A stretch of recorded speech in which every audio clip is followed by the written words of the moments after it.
म्हणजे धर्मावर जातीवर आपण जाल नाही पाहिजे. शेतकऱ्यामध्ये धर्म शोधणं म्हणजे मूर्खपणा आहे, पण तरीसुद्धा तो शोधावं लागतं या राजकीय परिस्थितीमध्ये. म्हणजे दंगलीतच हिंदू मरते किंवा मुस्लिम मरते असं नाही आहे. धोरणामुळं सुद्धा सगळ्या जाती धर्मातले लोक कसे मरतात त्याचं एक मोठं उदाहरण म्हणजे सोयाबीन आहे.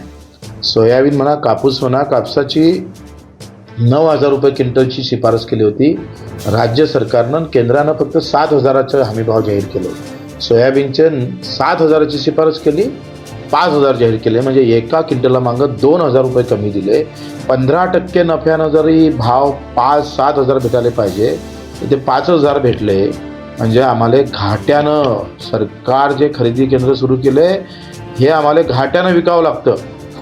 सोयाबीन घाट्यानं विकावं लागतं, ही मोठी प्रॉब्लेम आहे. म्हणजे 15% नफ्यानं 7,000 रुपये भाव भेटायला पाहिजे, तर ते भेटले नाही. उलट -2,000 जर झाले, म्हणजे घाट्यानं सरकार खरेदी करतं सोयाबीनची. याच्यावरही मला वाटतं आवाज उठवणं गरजेचं आहे.